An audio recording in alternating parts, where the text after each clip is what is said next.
glasses, are they dirty? Can you see them? Are they like foggy or anything?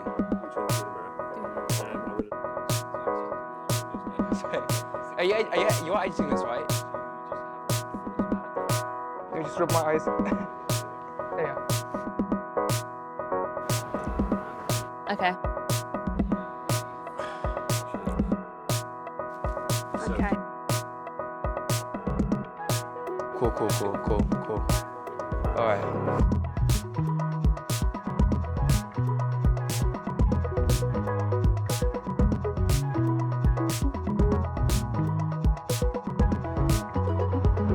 Everybody needs a role model, and you really don't realise how much of an impact you can make. If you help another person in life and you really inspire someone, then that's your job done, really. I think everybody needs someone they can look up to.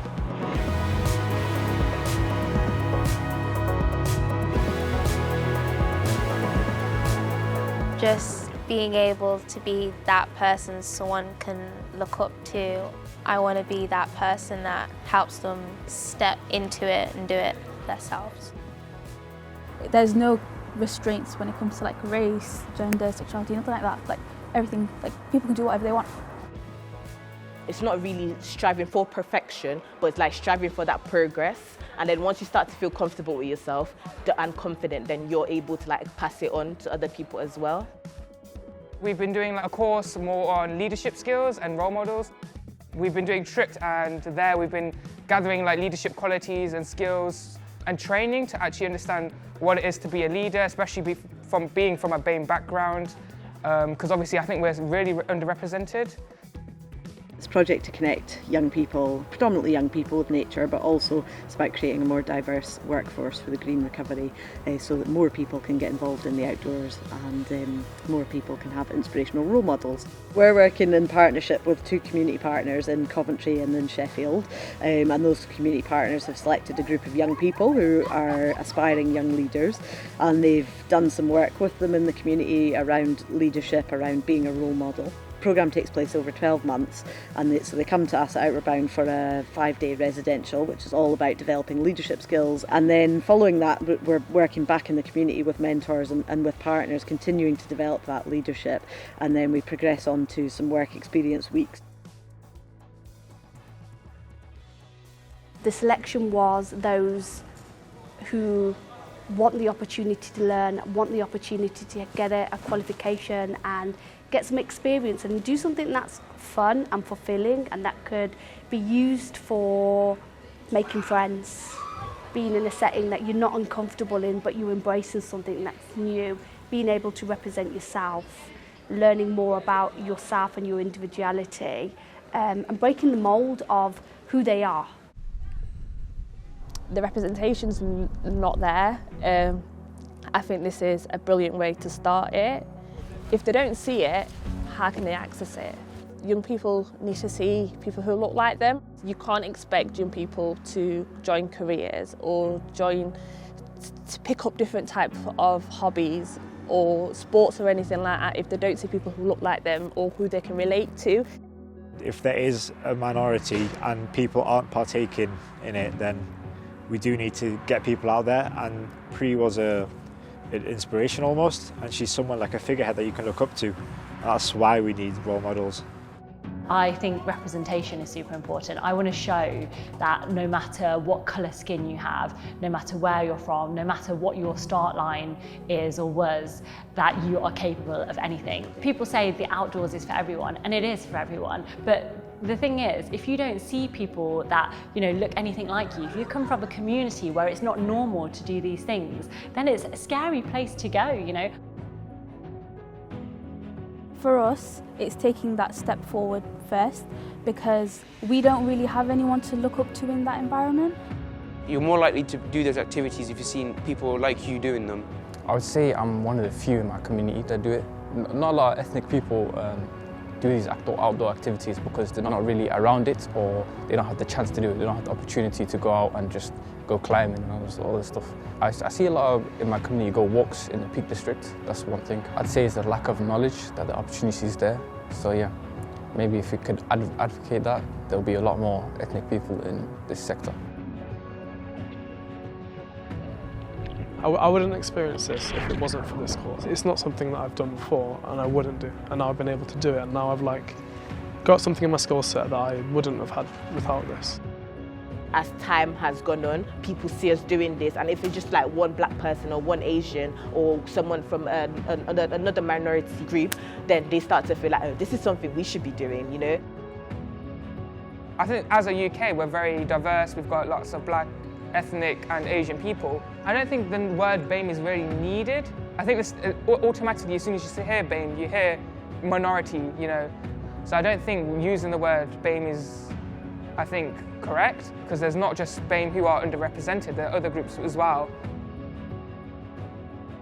I'm not a big fan of BAME because it's kind of saying, oh, we're being representative, we're being inclusive because we've given you a title.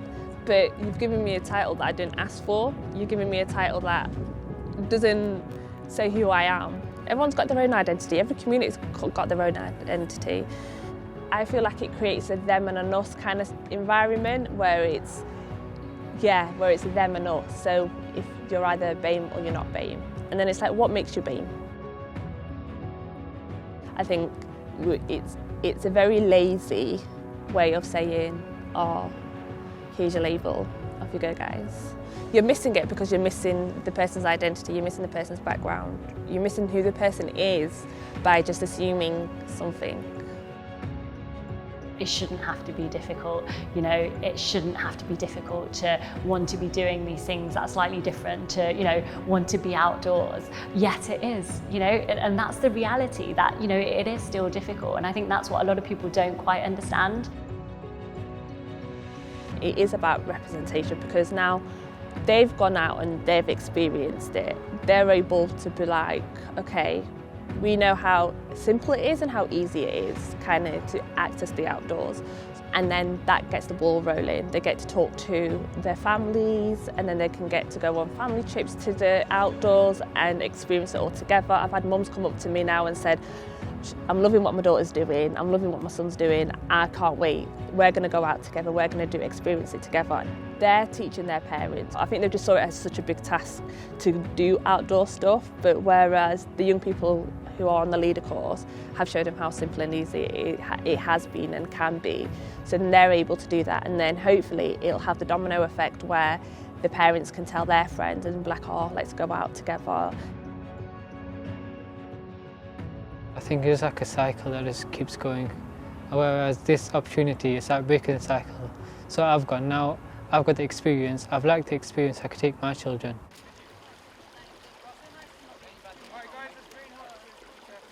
There's lots of research now that shows a strong connection between time spent in nature and green spaces and well-being, and that's both sort of just time out in nature, but also facilitated time, connections with other people in nature, and challenging yourself, and things like depression and anxiety, you know, those symptoms being reduced when people are in more natural environments. Outdoor programmes are brilliant for building resilience and overcoming challenge. You know, we try to take people to the edge of what they think's possible and then a little bit beyond that, which really starts to build those skills of confidence, self-belief, you know, opens up horizons to what's possible.